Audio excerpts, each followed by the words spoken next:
Hola, ¿cómo están? Bienvenidos a una nueva entrega de Entrevistas CNN. Hoy vamos a hablar de un tema fundamental para el desarrollo de nuestro país, la educación, pero sobre todo la educación del futuro, porque hay datos bien preocupantes en este sentido de estudios que nos dicen, por ejemplo, que 7 de cada 10 niños de quinto básico no logran entender lo que leen.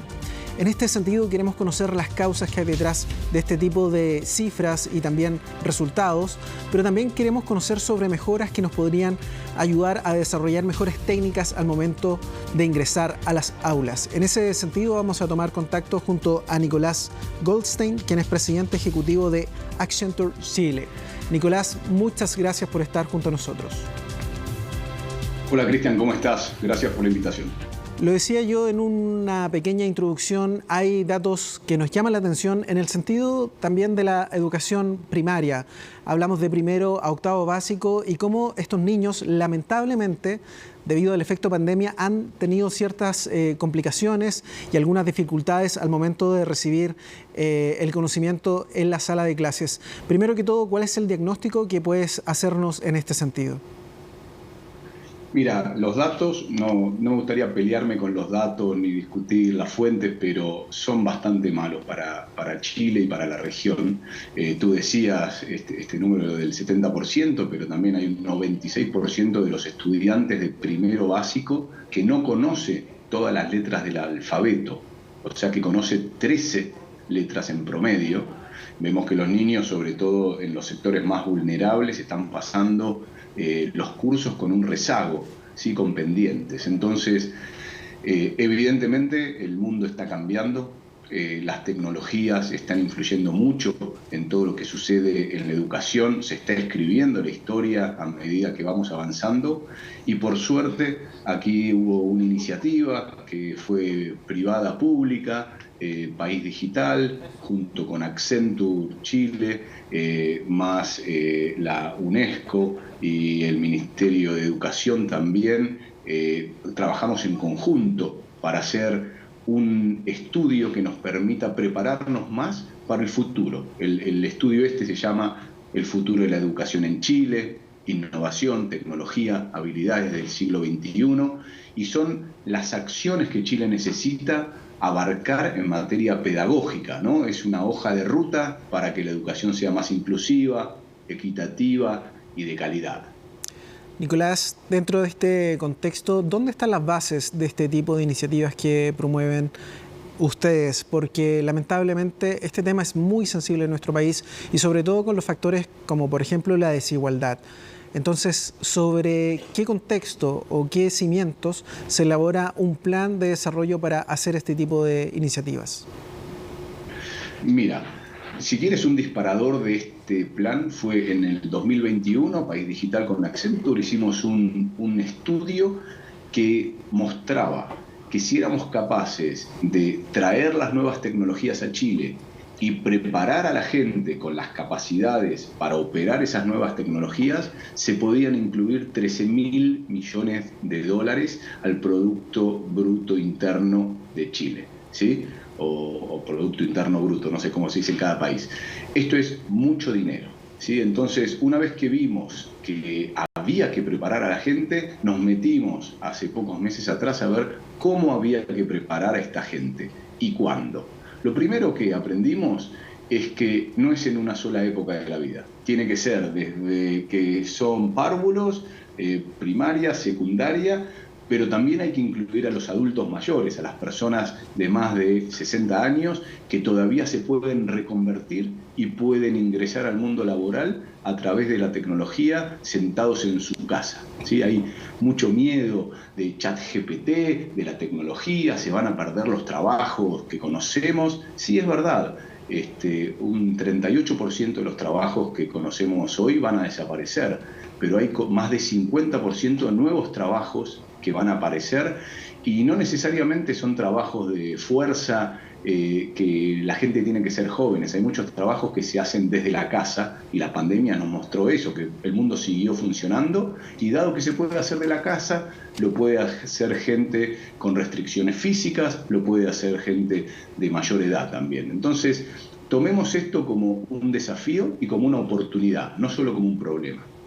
Claro, hay datos muy interesantes en este sentido, Nicolás, donde nos dicen que un 65% de los niños y niñas que actualmente están en el sistema escolar van a tener trabajos que aún no existen, y está relacionado también a parte de las cifras que nos desglosabas en este sentido. Ahora bien, sobre el futuro de la educación en Chile, innovación, tecnología y habilidades del siglo XXI, entiendo que son 8 pasos, 8 ejes que eventualmente se debiesen desarrollar. ¿Desde cuándo y cómo? Bien, mira, para llegar a estos 8 pasos te doy un poquito de contexto en 2 líneas. Trabajamos 220 personas, más de 10.000 horas, se recorrieron 5.800 kilómetros a lo largo de Chile y se analizaron 51 experiencias de otros países, países de Latinoamérica, pero también países de otros continentes. Perfecto. ¿Cuáles son los 8 pasos? Te digo los títulos y después entramos en algunos si quieres. Infraestructura digital, que es conectar Internet a alta velocidad en todo el país. Segundo, gobernanza de datos. Esto quiere decir que los datos tienen que estar interconectados. O sea, tú tienes que saber acerca de un estudiante, sus fortalezas y debilidades, desde que es párvulo hacia que va avanzando, para que no sea desconectado lo que le pasa en la secundaria de lo que le pasó en la primaria. Tercero, formación inicial docente. Los docentes fueron formados de una manera a la vieja escuela, ¿no? Dictando clases y transmitiendo conocimiento. El docente que transmite solamente conocimiento va a ser vencido por las máquinas y por los datos. Hoy quiere saber cuál es la ballena más grande y no lo sabe el papá o el profesor, lo sabe Internet mucho mejor que el papá o el profesor. Entonces el profesor tiene que tener otra manera de enseñar y adaptarse a estos desarrollos tecnológicos.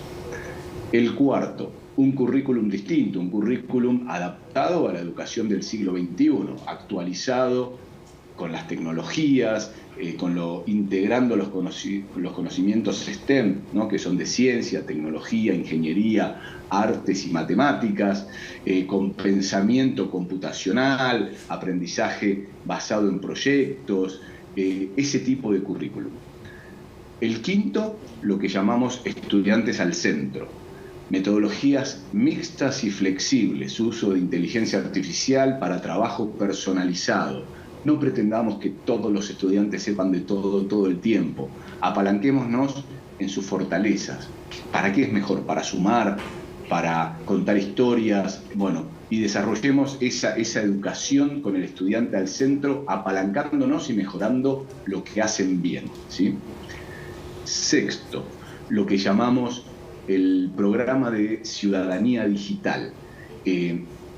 Para estar en el mundo interconectado y el mundo digital hay que manejar ciertos valores y ciertas reglas, ¿sí? Por ejemplo, hay que concientizar mucho a la gente, a los estudiantes, en temas de ciberseguridad o prevenir la violencia digital escolar, ¿sí? Hoy con un celular todos tenemos cámaras, todos podemos sacar cosas de contexto y hay que educar también a los alumnos en eso. Séptimo, lo hablamos un poco antes, saber que la estrategia es aprender a lo largo de toda la vida.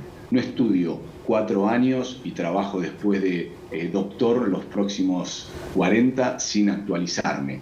Aquí la enseñanza es a lo largo de toda la vida. Es mucho más barata, es mucho más accesible, se hace con distintos métodos, ¿no? Educación formal, pero también educación no formal. Y octavo, y el último de los 8 pasos para esta hoja de ruta, es la innovación en el futuro de la educación, es darle esas herramientas para enfrentar los desafíos del siglo XXI, ¿no? Con 3 aristas: las prácticas pedagógicas, las prácticas de trabajo y los recursos en el aula. Entonces el aula es distinto. Cuando yo era chico me dictaban clase y ahora el aula tiene realidad extendida, realidad virtual, realidad aumentada, metaverso, uso de recursos lúdicos para aprender, como quien está en esto que llaman gamificación, o sea, juegos. Gamificación es jugar, aprender jugando. Hay muchas herramientas nuevas para aprender. Esos son los 8 pasos. Precisamente, Nicolás, parece bien completo, un programa que abarca este F5, actualizarnos de forma constante con la tecnología, pero también un punto que me llamó mucho la atención, los estudiantes al centro, siendo que son precisamente ellos quienes tienen estos desafíos en términos de educación en pleno siglo XXI. Nicolás Goldstein, presidente ejecutivo de Accenture Chile, muchas gracias por haber estado acá en CNN Chile. Gracias a ti. De esta manera estamos dando por finalizada esta entrega de Entrevistas CNN, que es la compañía de nuestro canal, y nosotros nos vamos a volver a ver en una próxima oportunidad. Que estén muy bien.